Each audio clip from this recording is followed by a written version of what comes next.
This is the first of the social media breakfasts in San Francisco. My name is Chris Kenton. I'll be your host this morning. So, Anneke, welcome. Maybe as a way of starting off, you can talk a little bit about your experience in sales and what you've seen transpiring that brings you to the point of writing a book like Sales 2.0. This whole social media revolution, for lack of a better term, reminds me a lot of the old days in the 80s when we were looking at the telephone in the sales process. There's a lot of concern, and actually I'd love to read you something that will illustrate this beautifully. It's from one of my Sales 2.0 community compatriots who is well known. I'll keep him anonymous, but he wrote a blog post recently, "Not Digging on Twitter." If anyone fits the profile of someone who would use Twitter for work purposes, it's me. I co-founded a Web 2.0 information company based in Silicon Valley. I am primarily responsible for all things social networking-ish with regard to our members. My title is VP of Community.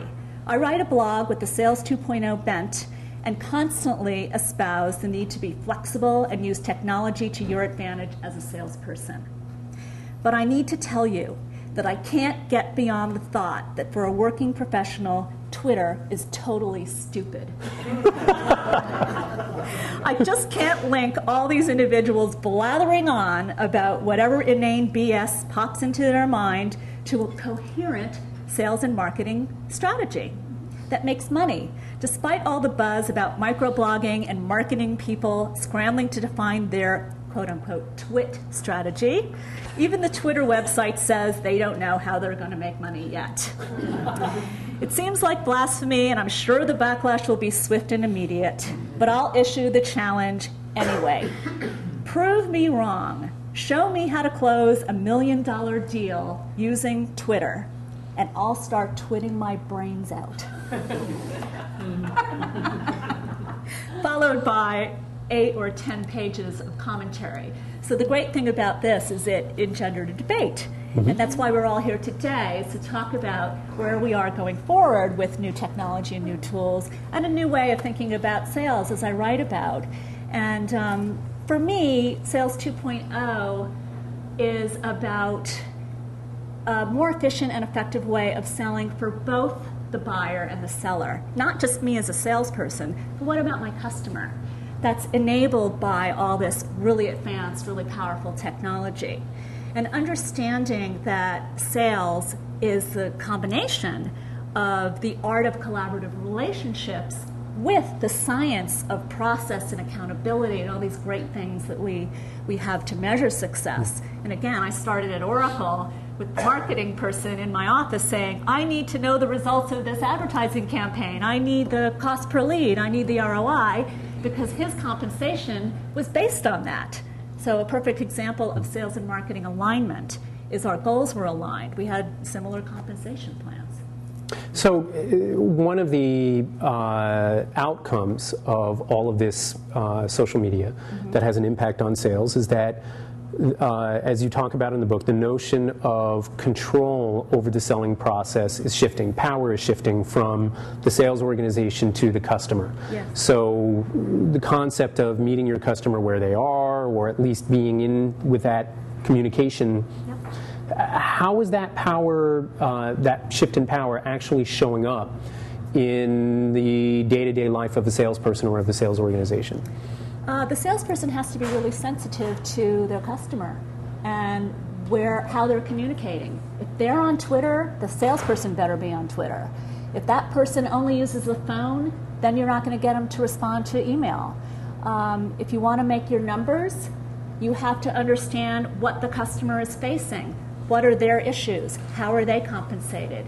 What do they need to accomplish this quarter? It's not about you as a salesperson, it's about your customer and how to help him or her. It's all an experiment, and we're working on this now. We're trying to understand where are particular customers. In my universe, I sell primarily to CEOs and VPs of sales. I don't see a lot of people on social media. I'd like to think they're there, but they're just not. Most of them want to be called. Which is anathema in this kind of community. You talk about the importance of collaboration, that the old model of Sales 1.0 is very internally competitive, people hoard information, and that the notion of Sales 2.0 is that you have to have more of a collaborative environment where people are teaming up. What struck me about that is the notion that what we right now think of as an external phenomenon, that all of this social media stuff is happening out there, right? You know, our customers are connecting, is actually being reflected internally. And can you talk about that a little bit in terms of how that shows up and what kinds of people are adopting that mentality? Absolutely, and it's a very good point.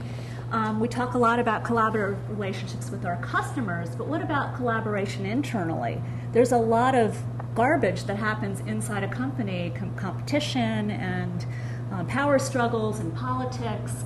And if we first view collaborative efforts within our own company, then you can get a lot more done with customers. Why not re-envision compensation or contests and have everybody win, have a group goal, have some incentive for sharing information, getting the average up, things like that.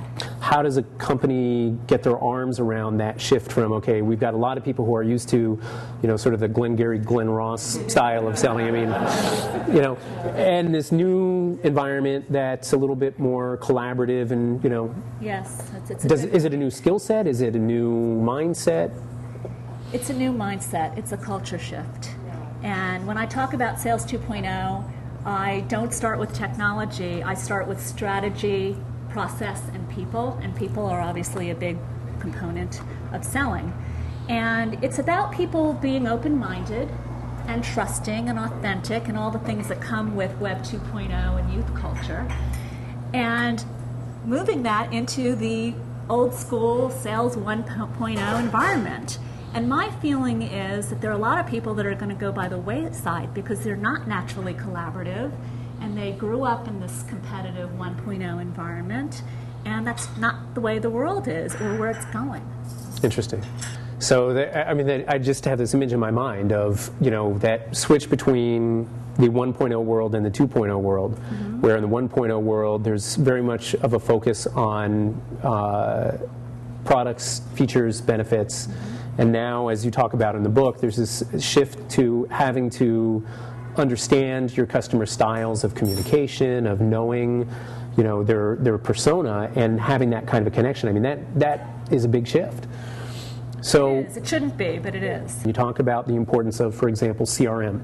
To the extent that a CRM system can, for example, plug you into a conversation that a consumer is having, is not necessarily going to allow you to crunch it through the big, you know, meat grinder to drive efficient sales, but it can help forge conversations and help forge or help extend relationships. Absolutely. Interesting. Thank you, Anneke, for helping us kick this off. Thanks, all of you.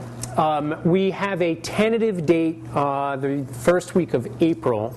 And if I don't have your email, please come up to me afterwards and give me your card so I can get you on the list. We are talking about our next topic being focused on marketing metrics and ROI and how that applies to social media, another important topic. And we'll certainly follow up with you by email. Look on the Social Media Breakfast website, and we'll start posting up some outtakes of the video that we shot today, and we'll have a conversation there as well. So thank you all for coming. I appreciate it. Very good to see you.